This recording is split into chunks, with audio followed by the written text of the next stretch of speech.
The main symptom of spondyloarthritis being back pain is a problem that results into a large diagnostic delay. The mean diagnostic delay in Western countries, including Canada and Western Europe, is nowadays about 5 years, meaning that people living with inflammatory and very well treatable condition, they run from doctor to physiotherapist to chiropractor to whoever without getting appropriate help. We were working on this problem very intensively in the past 20 years. The main thing here is how to recognize a person with a high probability of inflammatory disease involving spine among all the patients with chronic back pain. And we tested many strategies, screening and referral strategies. What came out, and my bottom line of all these efforts is, it should be relatively simple. Hello, this is Dr. Karmi for Chronic Pain Chronicles, and today with us we have Dr. Denis Poddubnyy. He is a rheumatologist at University of Toronto with long experience in both clinical practice and research. And he's got a specific interest in the field because there's many rheumatological disorders is seronegative spondyloarthropathies. Hello, Dr. Poddubnyy. Hello, and thank you for having me today. So just in a way of introduction, how did you choose on rheumatology as your field of endeavor? It's not as sexy as neurosurgery. It's not as lifestyle friendly as dermatology. So why rheumatology? Oh, rheumatology is probably the most exciting field of internal medicine, and I decided to go to internal medicine relatively early, already in the medical school.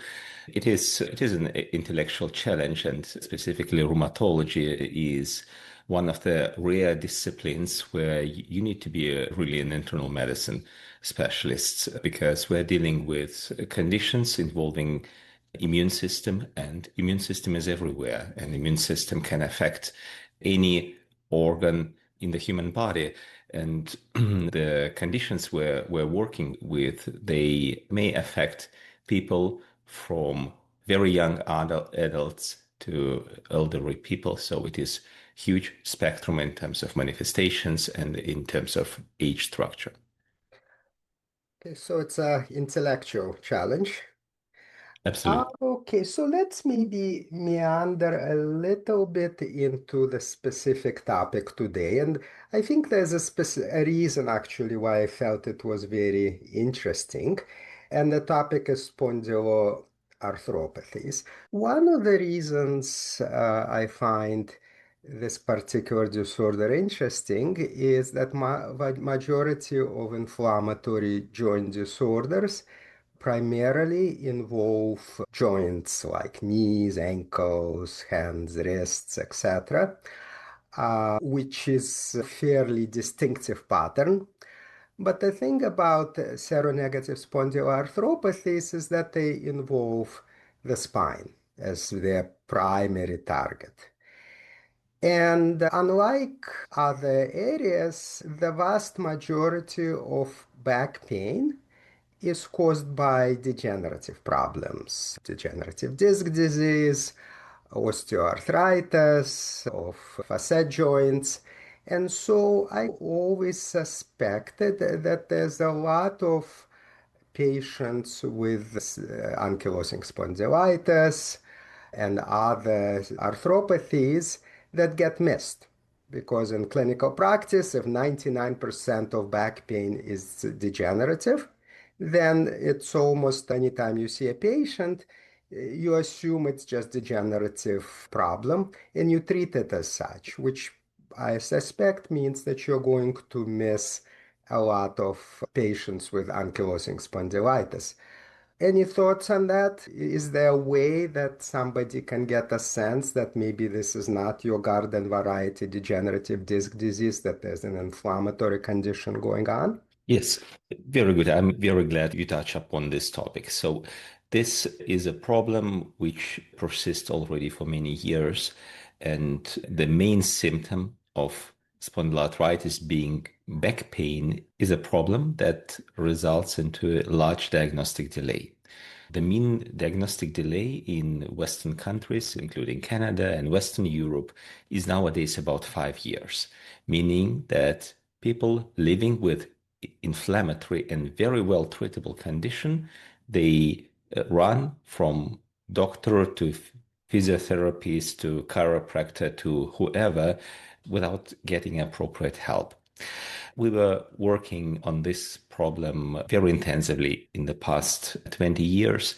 The main thing here is how to recognize a person with a high probability of inflammatory disease involving spine among all the patients with chronic back pain. And we tested many strategies, screening and referral strategies. What came out, and my bottom line of all these efforts is it should be relatively simple. So primary care provider, person dealing with chronic back pain should recognize relatively easily who belongs to a rheumatologist, at least once, and this is relatively easy. This is a situation where chronic back pain started at younger age, between 20 and 40, and where back pain has some inflammatory characteristics, meaning this is back pain that worsens with rest, improves with exercise, happens at night, especially in the second half of the night, and is accompanied by prolonged morning stiffness upon waking up. So this is a relatively simple strategy that may bring you to an idea. This may be an inflammation behind these symptoms, and this person should go at least once to rheumatologist for an appropriate evaluation. It is still no guarantee that this person will have an inflammatory condition. Even typical inflammatory back pain can be caused by mechanical problems such as degenerative disc disease with modic lesions on MRI. But this simple strategy, chronic inflammatory back pain in young adults, would help you to increase the probability of axial spondyloarthritis from 1 to 5% across all cases with chronic back pain to 30 to 40%, meaning the rheumatologist would need to see about 2 to 3 patients with back pain to make a diagnosis of spondyloarthritis in one case. So obviously it starts out with just suspecting it. If you don't think it, you'll never diagnose it. And then potentially there could be some screening tests or maybe more specific diagnostic tests that could be done. There's a whole range of them, everything from blood work like HLA-B27 to X-rays of sacroiliac joints to MRI scans. Any thoughts on what the best approach is? Yes. So this is a part that is normally done in the rheumatology practice.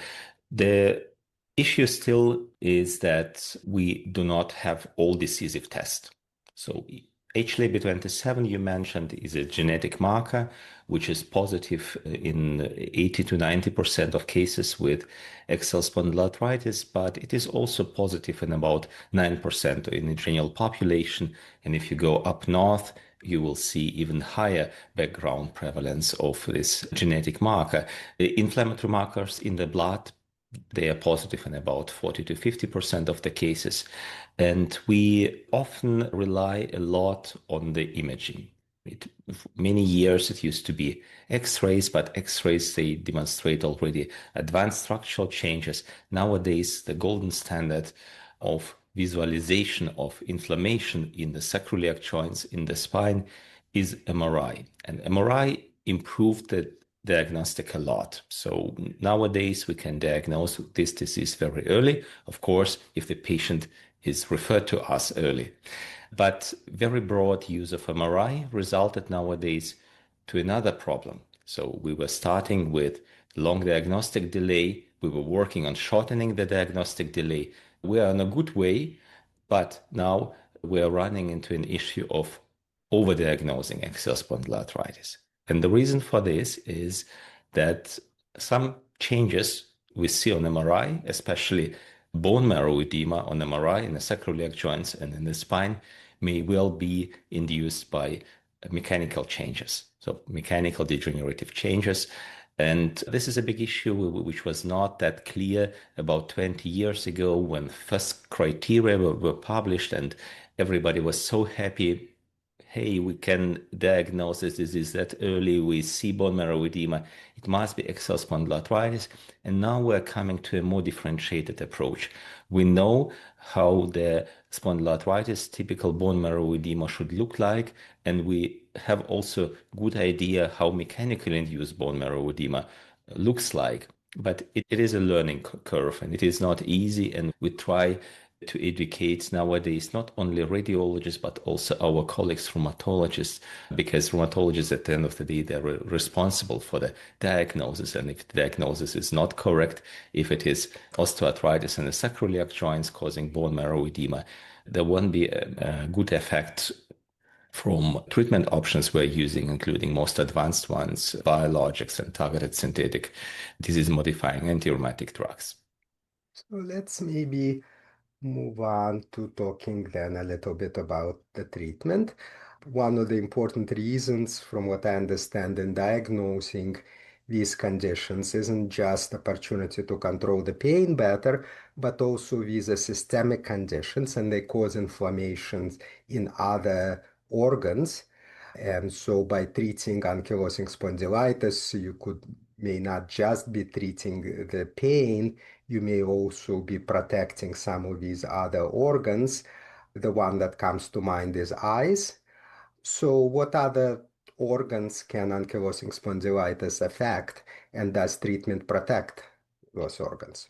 Yeah, there are several specific negative effects of inflammation, and there are also some overall non-specific effects. So what you mentioned, the eye uveitis is a typical manifestation of spondyloarthritis, but it can be also gut with development of inflammatory bowel disease, and it can be skin. So psoriasis is also a part of the overall clinical presentation. And not to forget, inflammation has multiple negative effects on human health overall, and that includes increased cardiovascular risk and includes increased risk of cancer and related mortality. So controlling inflammation, we literally increase the life expectation. We decrease the cardiovascular risk. We decrease risk of getting a cancer, especially of lymphomas, because of uncontrolled inflammatory activity.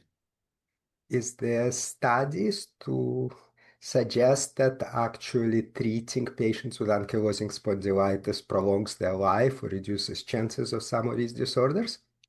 Yes, there are clinical trials showing that application of potent anti-inflammatory treatments, and that includes even simple non-steroidal anti-inflammatory drugs, it increases cardiovascular risk. You may remember that there was a big story around cardiovascular risk increase with NSAIDs.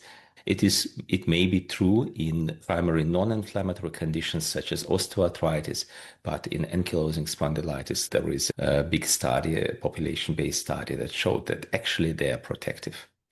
So it sounds like treatment is not just about symptom control, it's actually about your general health, which sort of brings me to my next question, and that is obviously there's degrees of severity of ankylosing spondylitis. So does every patient with ankylosing spondylitis needs a biologic agent to Yeah, treat the very condition? good question. Yeah, and a very reasonable question, because not everybody really needs a biologic. So what we learned over many years, that inflammation control is really crucial to prevent progression of the disease and to avoid long-term disease complications. Meaning that if we are able to control inflammatory activity by simple measures such as non-steroidal anti-inflammatory drugs, we don't need necessarily biologics. And individual course of the disease varies a lot. In some cases, it can be just a couple of flares in a year, which can be very well controlled by NSAIDs. while in others we see uncontrolled inflammatory activity where we're forced to go to the next step and to use biologic or another type of advanced anti-inflammatory treatment. Oh, so it sounds like it's a stepwise approach where if you can get by with less aggressive treatments, you go there, and if you can't, you gradually build it up. I guess what are the pros and the cons of current medications for treatment of ankylosing spondylitis? It is always about risk management. So if we see no contraindication for the use of NSAIDs such as diclofenac, naproxen, ibuprofen, we go ahead and use them. If we see contraindications, let's say history of gastric ulcers, bleeding in the past, serious cardiovascular risk, problems with kidneys, then we go over this step rather quickly. And for as of biologics, in general, the more we're using them, the bigger is the evidence how safe overall this approach is on a long run. So at the beginning of biologics era, 20 years ago, we were very much concerned about various risks, including risk of cancer and so on. But then large-scale epidemiological studies demonstrated that actually it's not a biologic that induces cancer. It is a disease. It is the inflammation, uncontrolled inflammation that increases the risk of cancer. And by applying anti-inflammatory medication, actually we mitigate this risk. What stayed after all these years is a slight increase in infectious risk. Most of the people, they don't even see a personal increase of that risk because we are balancing immune system, and the immune system starts working against germs and not against the own body. But there are a few infections where we're extremely cautious, and these are chronic hidden infections which may reactivate if you release the brake of the immune system, and this is specifically tuberculosis and hepatitis B. We learned how to manage this. We always screen for these infections before we start the medication, and in most of the cases, we are able to initiate the treatment even if this chronic infection is present by applying some preventive measures. Obviously, there's the things that doctors do, and that makes can make a big difference. But are there things that patients can do themselves in terms of lifestyle that could help? Yes, absolutely. And so far, we were talking about non-pharmacological measures, but there is a huge spectrum of treatment options which non-pharmacological, so not related to drugs. What we know for sure is that smoking is really bad for inflammation. Smoker is a strong promoter of inflammatory activity, and we advise always in favor of not smoking, stopping smoking in the case of smoking behavior. Second thing, we very often run a discussion about what to eat, what not to eat. So dietary intervention is not very well standardized, and clinical trials studies, epidemiological studies provided some heterogeneous results. But what came consistently out is that sugar, especially quick sugar, and carbohydrates are in general associated with higher inflammatory activity. So at least quick sugar, soft drinks, this is something what we recommend to reduce. Another component is definitely in this condition, regular exercises. It is almost self-explanatory, but it is an extremely important component of treating inflammatory condition in the spine, which helps to preserve function long term. Starting point may be difficult. People report increased pain at the beginning, but on the long run, they benefit a lot. And I explain it very often to my patients that axial spondyloarthritis or ankylosing spondylitis is a feature of your body. And it has a positive effect. It forces you to do everyday exercises till the end of your life. And this is something good, and you need to keep on doing. And finally, and I think it's a good bridge to the topic of chronic pain.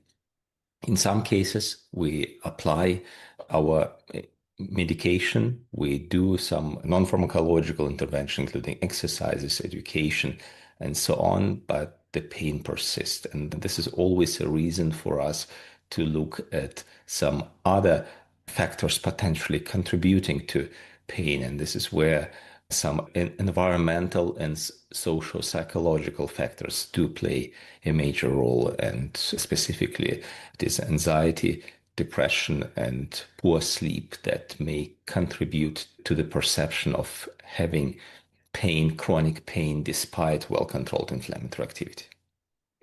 I guess that sort of meanders into nociplastic pain.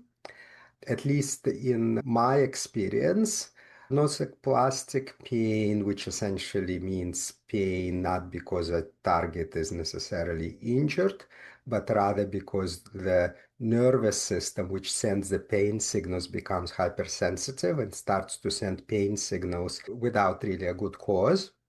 In my experience, at least most of the time, there's a trigger for it, where that trigger most commonly, honestly, is trauma, be it a car accident or some other type of injury. On occasion, it can be an infection. And I suspect in line with that, it can also be a joint which might become inflamed. Perhaps inflammation is settled, but because there's permanent changes in the nervous system, the pain just stays there. What percent of the patients do you think with ankylosing spondylitis and perhaps other rheumatological disorders develop this nociplastic pain component? Yeah, this is a very good point, and my view on the things is very similar to yours. I think this understanding of various mechanisms of pain is coming now to rheumatology, because a few years ago we were really obsessed with finding new treatment targets because we saw in daily clinical practice, but also in clinical studies, that we are not reaching 100% of clinical response. And the idea was a few years ago that we just don't have the proper targets, immunological targets. So we're not good controlling in the inflammatory activity. But nowadays, with multiple treatment targets which could be addressed and multiple drugs available, we're getting to an understanding that there might be other sources of pain. And in most of the cases, when we see a person with axial spondyloarthritis or with psoriatic arthritis, where there are no swollen joints, there is no inflammation on MRI, but there is pain, we need to assume that the pain is not related to inflammation. In most of the cases, it is indeed nociplastic pain. We are working right now in international initiatives on the development of the concept of difficult to manage axial spondyloarthritis and psoriatic arthritis. And this concept covers exactly this patient profile where you apply anti-inflammatory treatment, but that there are persisting symptoms still bothering patient. And there are several studies which applied those criteria retrospectively in the Netherlands, in Greece, in Germany, and most recently we did also study in Toronto Spondylitis Clinic. We see that about 10% of patients with axial spondyloarthritis would fulfill this criteria, and most likely they have indeed a nociplastic pain that bothers them. In psoriatic arthritis, this percentage can vary from clinic to clinic. In Toronto, we run a big clinic with many long-standing patients, and I would estimate the proportion of patients with substantial nociplastic pain component a little bit higher than in XLSPA. It is about 20%, but it is also related to the fact that we're seeing more severe patients than community-based rheumatologists would be doing.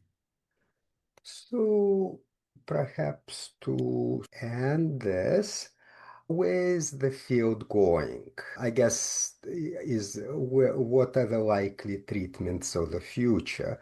I think that inflammation is a very loosely thrown around term, and I suspect there's many different pathways of inflammation. And I think inflammation is blamed from everything from cancer to osteoarthritis to rheumatoid arthritis. Yet the treatment differ a great deal.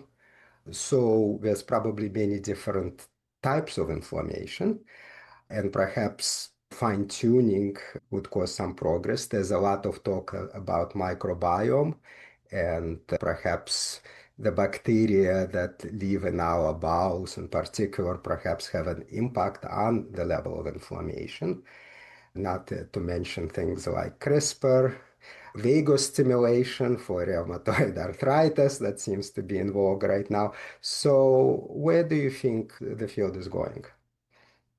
Yeah, very good point. Indeed, we're coming to an understanding that there might be some different mechanisms in chronic inflammation in long-standing disease. In general, there is a huge overlap in the efficacy between all the drugs we're using nowadays, all the biologics. They are more or less similarly effective, but this efficacy ends when it comes to chronic long-standing inflammation. And within this spectrum of difficult to treat, difficult to manage disease, there is a small proportion of people with truly treatment refractory disease. And there is a suspicion that there might be a role of some other cell types, including so-called fibroblasts producing fibrous tissue. It is right now a matter of clinical research. Otherwise, you're right. Microbiota is a topic, and there are very interesting study from cancer research showing that your gut bacteria can actually define whether it would be responsive to one or another type of cancer treatment. So we're looking into this also with respect to the biological response and non-response. But overall, I think that we are pretty good in our ability to control relevant inflammatory activity. And now the field is moving and should be moving in a direction of addressing residual symptoms. So rheumatologists should become aware that patient symptoms, especially pain, may not be directly related to inflammation. And once inflammation is controlled, there is something to do about symptoms bothering the person. And we need to characterize this pain, and we need to find ways of addressing this, whether it is a pharmacological treatment or whether it is non-pharmacological treatment methods. Yeah, for instance, we heard recently about very promising results related to pain reprocessing therapy. Dr. Furlan is working on this. And yeah, we are very interested in this topic because otherwise we don't have much to offer to our patients. And I think we need to work with pain specialists very close to achieve our holistic goal of having a patient free from inflammation, but also free from pain. All right, and on that we will end. Thank you, Dr. Poddubnyy, for taking the time to speak to us. Thank you. Thank you very much. Disclaimer: when it comes to your health, always consult with your own physician or healthcare provider for personalized advice and guidance. The information provided in this podcast is for educational and informational purposes only and should not be considered medical advice or a substitute for professional medical care.